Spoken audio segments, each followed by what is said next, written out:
Hello दोस्तों, स्वागत है आप सभी का। आज फिर शिक्षण विधियों की उसी श्रृंखला में हम एक नया टॉपिक कवर करने जा रहे हैं। अब ये टॉपिक लगभग कॉमन टॉपिक है, जहाँ से प्रश्न भी हर बार पूछा जाता है। इसको हम आज डिटेल में देखेंगे, पूरा निष्कर्ष रूप में पढ़ेंगे और संपूर्ण जो विषय वस्तु है उसको व्यवस्थित तरीके से पढ़ने का प्रयास करेंगे। और पीछे भी हमने कुछ महत्वपूर्ण क्लासें डाली हैं, आप चैनल पर जाकर देख सकते हैं। तो आज हम शुरू करते हैं। निदानात्मक परीक्षण और उपचारात्मक परीक्षण ये क्या होते हैं, इनके अलग अलग रूप कौन से हैं, इनकी क्या ज़रूरत पड़ी, इन सब को हम सार रूप में पढ़ेंगे। यदि आपको इसी तरह की शिक्षण विधियों के व्यवस्थित कंटेंट को पाने की ज़रूरत है और यदि आप पढ़ना चाहते हैं तो हमारे साथ लगातार बने रहिएगा, फीड दीजिएगा। हम ये श्रृंखला लगातार जारी रखेंगे। निदान का अर्थ है कारणों का पता लगाना और उपचार का अर्थ है उस पर कार्य करके उसे दूर करना। इसे अंग्रेजी में निदान को कहते हैं डायग्नोसिस और उपचार को कहते हैं रेमेडी। ये दोनों शब्द हैं जो हर विद्यार्थी को कंफ्यूज करता है कि निदान कौन सा है और उपचार कौन सा है। निदान का अर्थ क्या है और उपचार का अर्थ क्या है? तो निदान का अर्थ है कारणों का पता लगाना और उपचार का अर्थ है उन कारणों का पता लगाया है, उन कारणों को अनुदेशन के जरिए व्यवस्थित तरीके से दूर करना। व्यक्तिक भिन्नता के सिद्धांतों के आधार पर माना जा सकता है कि प्रत्येक कक्षा समूह में बौद्धिक आधार पर प्रतिभाशाली या औसत या पिछड़े कमजोर विद्यार्थी होते हैं। मतलब हम ये देखते हैं कि हर कक्षा में ये फिक्स होता है कि कुछ हाई लेवल के बालक होते हैं, कुछ मध्यम वर्ग के बालक होते हैं और कुछ पिछड़े बालक होते हैं। मतलब कुछ प्रतिभाशाली है, औसत है और कुछ पिछड़े हो जाते हैं। तो वो एक समान गति से सीख नहीं पाते हैं। तो उनके लिए क्या प्रक्रिया होती है, तो वो इसी में हम आज उसका डिटेल में पढ़ेंगे। इनका पता ये एक विभेदीकरण उपलब्धि परीक्षण द्वारा किया जा सकता है। किंतु ये सामान्य उपलब्धि परीक्षण ये तो पता कर लेते हैं कि शैक्षिक रूप से दुर्बल बालक कौन है, किंतु उनकी शैक्षिक दुर्बलता के कारण पता करने में सक्षम नहीं हो पाते। जो उपलब्धि परीक्षण है वो ये पता कर लेता है कि ये बालक कमज़ोर है, ये बालक प्रतिभाशाली है, ये थोड़ा मध्यम प्रकार गति से सीखने वाला बालक है। लेकिन वो ये पता नहीं कर पाते हैं कि इनकी कमी है वो किस कारण है, ये नहीं सीख पा रहे हैं तो इनके पीछे कारण क्या है। वो संपूर्ण जानकारी उपलब्धि परीक्षण नहीं दे पाते हैं।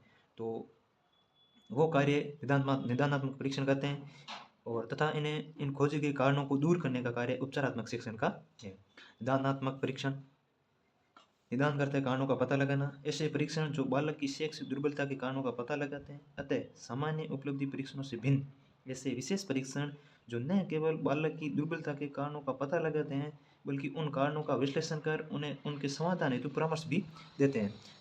ये परिभाषा स्पष्ट रूप से पूछ ली जाती है। अब देखो, निदानात्मक परीक्षण का तात्पर्य ये है कि केवल कारणों का पता लगाना ये इसका टारगेट नहीं है। नंबर एक टारगेट है कारणों का पता लगाया। अब कारणों का पता लगाने के बाद उन कारणों को, उन कमियों को किस तरीके से दूर किया जा सकता है, क्या क्या मेथड होंगे, क्या क्या प्रक्रिया अपनाई जाए जिससे वो कारण और वो कमज़ोरी जिस क्षेत्र में बालक पीछे रह रहा है वो दूर कर दी जाए। तो उसके लिए ये परामर्श भी देते हैं कि इस तरीके से इस क्रम में यदि आप आगे बढ़े तो ये कमियाँ, ये लर्निंग गैप दूर हो सकता है। तो उसी क्रम में ये इस प्रकार का निर्देशन भी देते हैं। निदानात्मक परीक्षण ही उपचारात्मक शिक्षण का आधार होता है। अब प्रश्न पूछा जाता है कि उपचारात्मक शिक्षण का आधार होता है, तो उसमें आ जाता है मूल्यांकन, मापन, तो अभिक्रमित अनुदेशन और निदानात्मक परीक्षण। तो उसका उत्तर होगा निदानात्मक परीक्षण। परिभाषाएं काट और कुट। निदान का अर्थ है सीखने संबंधी कठिनाइयों व कमियों के स्वरूप को निर्धारित करना। योकम व सिम्पसन। निदानात्मक परीक्षण वह उपकरण है जो शिक्षा के वैज्ञानिकों द्वारा छात्रों की कठिनाई को ज्ञात कर लेने और यथासंभव उस कठिनाई के कारणों को व्यक्त करने के लिए रचा गया है। ब्रुकर व मेलवी। निदानात्मक परीक्षणों का मुख्य उद्देश्य किसी भी विषय में बालकों की विशिष्ट कमजोरी को प्रकाश में लाना है। इनमें से ये योकम और सिम्पसन की परिभाषा इंपॉर्टेंट है, बाकी दो सभी परिभाषा याद करना इतना आसान है नहीं, तो आप थोड़ा बहुत देख लीजिए।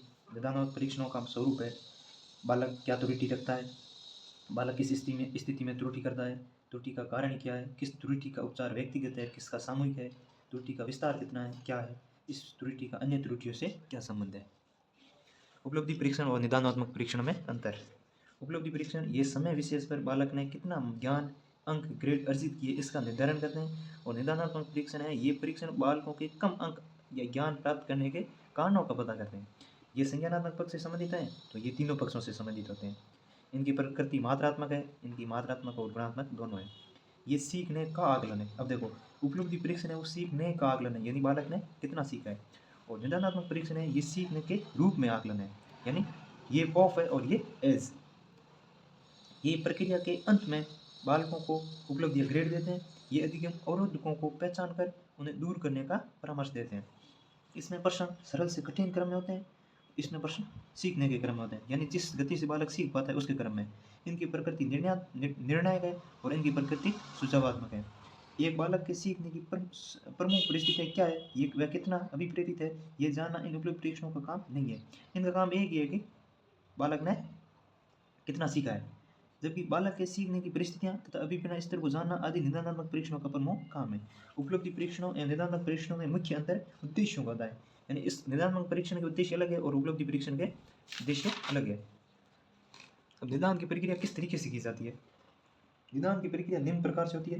निदान योग्य उपयुक्त विद्यार्थियों का चयन करना, फिर चयन औसत, शैक्षिक रूप से दुर्बल, अधिगम अवरोधक वाले बालकों को पहचानना, उक्त बालकों के लिए अधिगम की कठिनता वाले क्षेत्रों की पहचान करना, त्रुटि या कमजोरी के वास्तविक कारणों की खोज करना, विषयगत कठिनता के क्षेत्रों में अवधारणात्मक समझ सुदृढ़ करने के सुझाव देना, त्रुटियां पुनः करने से रोकथाम के उपाय खोजना।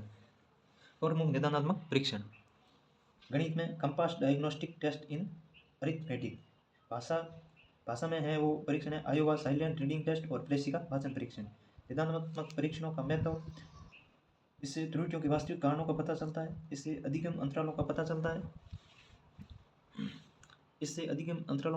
है, इस शिक्षण अधिगम प्रक्रिया वांछित सुधार करना, उपचारात्मक शिक्षण का आधार तैयार करना, बालकों के कुशल शैक्षिक या व्यवसायिक मार्गदर्शन में सहायक है। अब निदान यानी कारणों का पता लगा लिया और उन कारणों को किस तरीके से दूर किया जा सकता है, ये सुझाव भी निदानात्मक परीक्षणों द्वारा दे दिया गया। अब आता है उपचारात्मक परीक्षण। अब उस शैक्षिक दुर्बलता को किस तरीके से दूर करेंगे, वो कार्य है उपचारात्मक शिक्षण का। शैक्षिक दुर्बलता को दूर करना, सामान्य शिक्षण योजना से भिन्न ऐसी विशेष शिक्षण योजना जिसमें निदानात्मक परीक्षणों से प्राप्त निष्कर्षों एवं परामर्शों के आधार पर शैक्षिक दुर्बलता के क्षेत्रों को दूर करना या एक उपचारात्मक शिक्षण कराया जाता है। उपचारात्मक शिक्षण का आधार निदानात्मक परीक्षण होते हैं, ये पीछे हमने देखा है। अब उपचारात्मक परीक्षण के लिए एक ह्यूकम और सिम्पसन की परिभाषा है। उपचारात्मक शिक्षण का उद्देश्य सभी प्रकार की अधिगम संबंधी त्रुटियों को शुद्ध करने की पूर्ण प्रभावशाली विधियों का विकास करना है, यानी वो विधि प्रभावशाली और शुद्ध विधि हो। उपचारात्मक शिक्षण के क्षेत्र वो वाचन में हो सकता है, वो लेखन का क्षेत्र हो सकता है, वो उच्चारण का क्षेत्र हो सकता है, भाषा व्याकरण का क्षेत्र हो सकता है, गणित का क्षेत्र हो सकता है। उपचारात्मक शिक्षण योजना अनुवर्ग शिक्षण, स्वामित्व अधिगम, सहायक अभिक्रमित अनुदेशन, समायोजन प्रविधियों का प्रयोग। अनुवर्ग शिक्षण क्या होता है? ट्यूटोरियल शिक्षण। इसमें विद्यार्थियों की समस्याओं त्रुटियों के आधार पर ही छोटे छोटे समूह में शिक्षण करवाया जाता है। इसमें व्यक्तिगत भिन्नता का ध्यान रखा जाता है, इससे शिक्षक छात्र संबंध सुदृढ़ होते हैं। स्वामित्व अधिगम 20 ब्लूम प्रतिपादक, इसमें 20 को छोटी छोटी इकाइयों को पूर्ण विभक्त कर दिया जाता है। इसमें प्रत्येक इकाई में उपलब्धि स्तर यानी 80 से 85% रखा जाता है। अनुदेश उद्देश्यों को लिखा जाता है। इसमें पुनर्बलन या पुनर्शिक्षण प्रदान किया जाता है। सहायकीय प्रतिपादक नॉर्मल प्राउडर, इसमें बालकों द्वारा की गई त्रुटियों का कारण स्पष्ट करते हुए उपचारात्मक पद होते हैं। समायोजन प्रविधि का प्रयोग, इसमें भावनात्मक संवेगात्मक और अभिप्रेरणात्मक समस्याओं को दूर किया जाता है। अब उपचारात्मक शिक्षण योजना में निम्न बिंदुओं को महत्व दिया जाना चाहिए। अवधारणाओं का परिचय आगमनात्मक पद्धतियों के माध्यम से दिया जाए, यानी उदाहरणों के माध्यम से बालक को उनकी त्रुटियों पर ही नहीं डांटा जाए, बल्कि त्रुटियों को अधिगम का आधार मानते हुए बालकों को पुनर्बलन दिया जाए। यदि बालक त्रुटि करता है तो उसे पुनर्बलन देकर पुनः उस विषय वस्तु को सीखने के क्रम में प्रेरित किया जाना चाहिए। शिक्षण प्रक्रिया में मूर्त शिक्षण पर अधिक बल दिया जाना है, अर्थात अधिकाधिक श्रव्य दृश्य सामग्री को प्रयोग किया जाना चाहिए। ये अवधारणाओं पर अच्छी समझ विकसित करते हैं। छात्र अंतःक्रियाएं को अधिक प्रोत्साहित किया जाए। शैक्षिक रूप से दुर्बल विद्यार्थियों को आगे की पंक्तियों में बैठाया जाना चाहिए। बालकों को अधिक क्रियात्मक प्रायोगिक कार्यों को करने का अवसर दिया जाए। तो ये था निदानात्मक परीक्षण और उपचारात्मक परीक्षण का अर्थ, परिभाषा और प्रकार। तो हमने इस कक्षा में पढ़ा, आप अच्छे से इसे देखिएगा। आपको कैसा लगा ये कंटेंट, आप फीडबैक ज़रूर दीजिएगा, जिससे हमें भी मोटिवेशन मिल सकें और नियमितता बनी रहे। तो आप इसे कंटेंट को बार बार देखिएगा। हम आगे और विषय वस्तु पर वीडियो अपलोड करने का प्रयास करेंगे। तब तक के लिए धन्यवाद।